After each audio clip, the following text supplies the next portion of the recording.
Well, hello, everybody, and welcome to the second episode of the podcast, whatever this is. I'm not really sure what it is yet, but we have some news stories to talk about here as we wind down on this week. And, well, I try to keep things, light and fun on here, but as I was getting some notes together for this episode, I jumped on Twitter I guess X, as I usually do, just to check for any news breaks or anything like that, and got the worst news possible. So we're going to start off with this topic first. We lost an incredible actress today. Catherine O'Hara passed away at the age of 71. And when you think about her impact on not just comedy as a whole, but both in terms of film and television, she left an incredible mark on everything she did, especially here with the studio most recently, which if we jump over to IMDb, we can see that as her most recent credit here. And given the episode she was in, it looks like she was going to, obviously, as you would expect, have a prominent part in season 2. And I have been kind of watching certain episodes of the studio recently, I think the show is hilarious. And whenever I need a laugh, it's kind of one of those shows that I'm starting to gravitate towards because it's focused on something that I hold dearly to me in movies. And it's just so quippy and has a kinetic energy to it that is just so addicting. And her presence on this show was unforgettable. And then, of course, you have things like Home Alone, which, I mean, she's rooted so firmly in pop culture with her appearance in that movie. We also have The Last of Us most recently. She was even in Argylle. As I was looking through her IMDb credits, I forgot she was in that. And then you have things like The Wild Robot, where she had a voice role in. Just so many things. Elemental, Beetlejuice. I mean, so many things. And of course, cannot forget about Schitt's Creek, where she was given a lead with Dan Levy, Eugene Levy, an incredible cast, and she was the highlight of every single season of that show. I will be now probably going back and looking at a lot of those episodes and rewatching some of my favorite episodes of that show. I think it is one of the funniest comedies ever put to television, and she was unforgettable in it.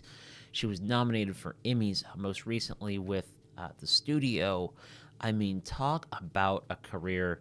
This was the last way I wanted to start this episode, but I just had to get on here and talk about how incredible of an actress she was. She could do drama, she could do comedy, just truly one of a kind. I mean, going back to the original Beetlejuice and all the way up to today, she never, to my knowledge and going through her IMDb credits, never really stepped back. She was always doing something, always making people laugh, whether it was at home or on TV.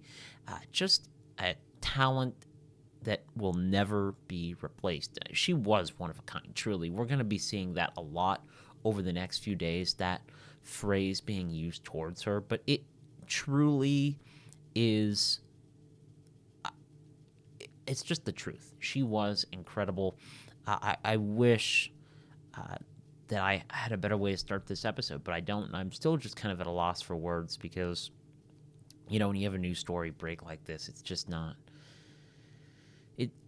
It's just hard to talk about right off the bat because there are so many things that I'd like to talk about with her career, but the shock of this is still very much prevalent. So, unfortunately, Catherine O'Hara has passed away at the age of 71. I might this weekend do a video highlighting my favorite performances of hers just because there are so many. She was a talent. She really, really was. So, what is your favorite role from Catherine O'Hara? Let me know in the comments down below. And with that, let's go ahead and jump into topic number 2, and that is the Harry Potter series that we have coming from HBO, and we now know approximately when that show is going to air on HBO.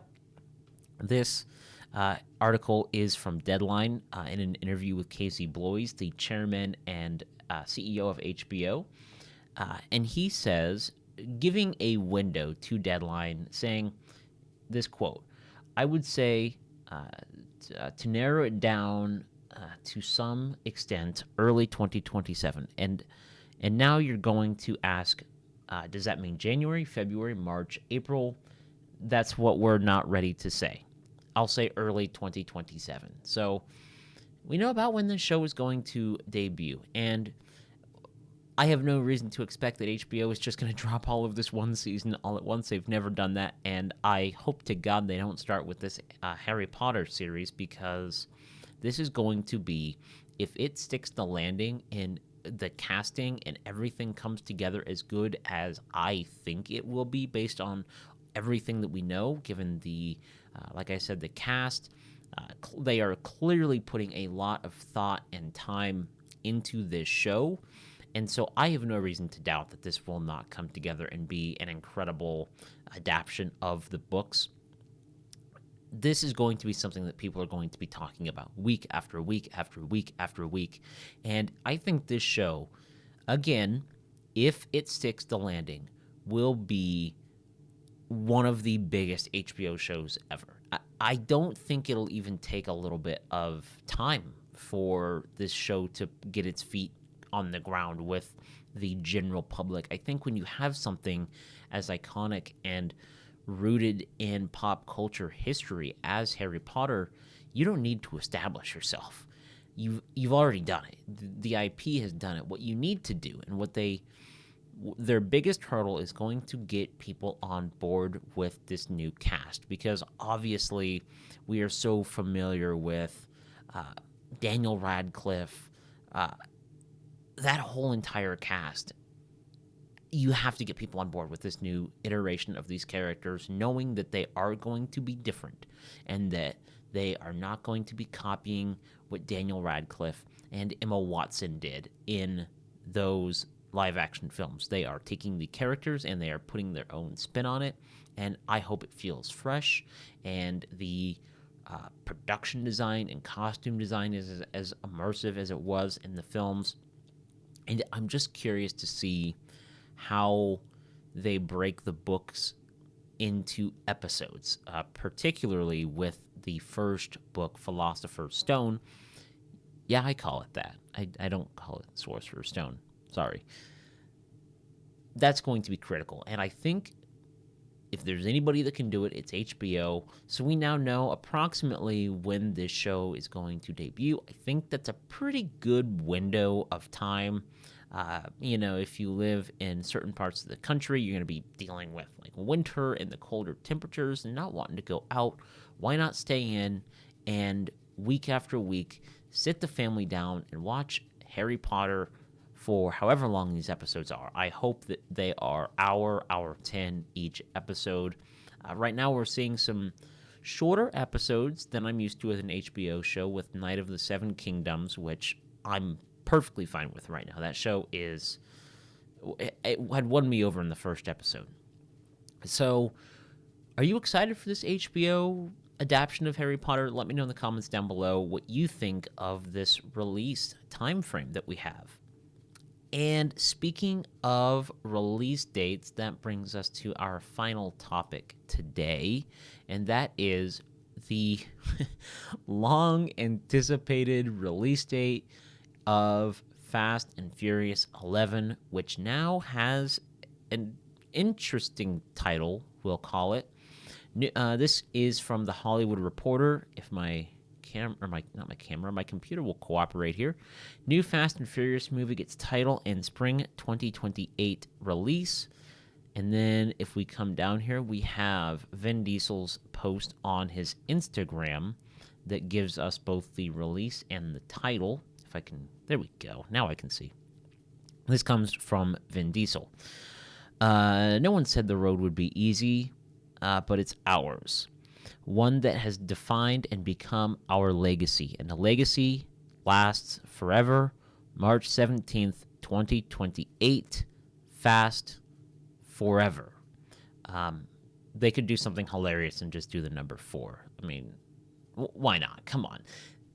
With a franchise like this, come on. You'd be silly not to just lean into it at this point.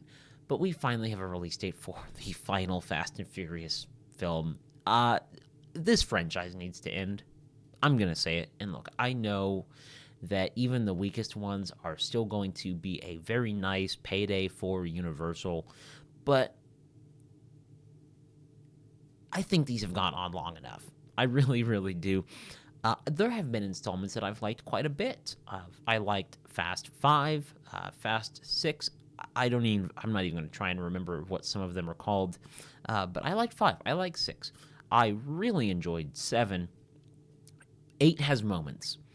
And then 9 and 10 took everything just way, way, way too far.